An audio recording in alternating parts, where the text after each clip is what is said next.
Assalamualaikum warahmatullahi wabarakatuh. Kami dari kelompok 1 akan menjelaskan mengenai lembar kerja Where and Why pada topik 5 mata kuliah perancangan dan pengembangan kurikulum. Dengan nama anggota kelompok yang pertama Cynthia Amelia Boruhombing, Desi Rahmadini, Hervina Listia, Reni Masri, dan Sestri Ayu Ruganda. Dalam penyusunan rancangan pembelajaran, materi listrik statis dengan UBD digunakan metode pembelajaran yang sama dengan RPP sekolah sebagai kontrol agar tidak terjadi perbedaan signifikan dalam proses penyampaian materi. Model pembelajaran yang digunakan yaitu Discovery Learning. Penilaian pada UBD berupa unjuk kerja, sehingga penilaian diperlukan perangkat untuk menilai pemahaman tidak hanya satu model saja. Proses evaluasi unjuk kerja peserta didik didasarkan pada penilaian melalui kriteria-kriteria tertentu.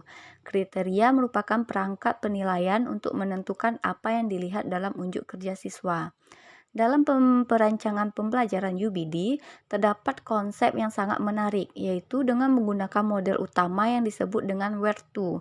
Menurut Wiggins dan McTighe dalam Brown GL 2004, menyatakan bahwa WER2 merupakan sebuah panduan yang sangat konkret untuk membantu peserta didik mencapai tingkat pemahaman yang sangat baik.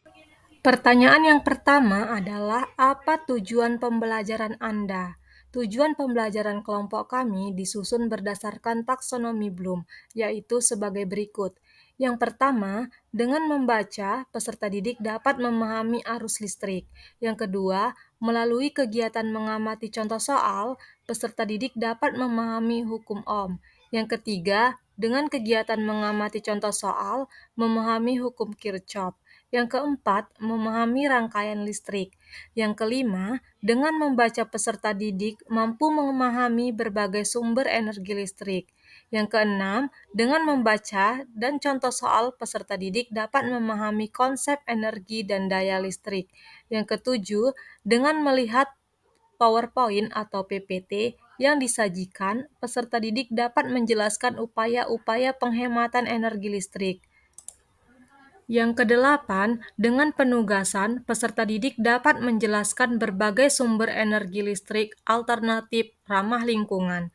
Yang kesembilan, dengan melakukan praktikum sederhana, peserta didik dapat menyajikan hasil perbandingan arus listrik pada rangkaian seri dan paralel.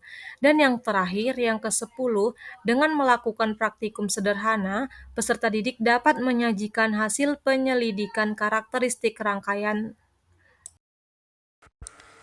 Baiklah, di sini saya akan membahas mengenai pertanyaan nomor 2, bagaimana posisi kemampuan peserta didik dilihat dari tujuan pembelajaran. Berdasarkan tujuan pembelajaran, peserta didik dapat, yang pertama itu memahami arus listrik, yang kedua memahami hukum OHM, yang ketiga memahami hukum 1 Kirchhoff, yang keempat memahami rangkaian listrik, yang kelima memahami berbagai sumber energi listrik, yang keenam, memahami konsep energi dan daya listrik. Yang ketujuh, menjelaskan upaya-upaya penghematan energi listrik. Yang kedelapan, menjelaskan berbagai sumber energi listrik alternatif ramah lingkungan. Yang kesembilan, menyajikan hasil perbandingan arus listrik pada rangkaian seri dan paralel. Yang kesepuluh, menyajikan hasil penyelidikan karakteristik rangkaian listrik. Baiklah, saya akan melanjutkan presentasi dari kelompok kami, yaitu pertanyaan yang ketiga, mengapa tujuan pembelajaran seperti itu? Nah, karena tujuan pembelajaran dirumuskan berdasarkan apa yang diharapkan pada capaian pembelajaran peserta didik dan disusun dalam kerangka yang mengarahkan pada kemampuan peserta didik sebagai hasil dari pembelajaran serta dapat memberikan pengalaman belajar dengan menggunakan pendekatan understanding by design sehingga peserta didik dapat mengalami proses pembelajaran baru dan membantu peserta didik lebih aktif dalam proses pembelajaran dan memahami materi listrik dinamis dalam kehidupan sehari-hari.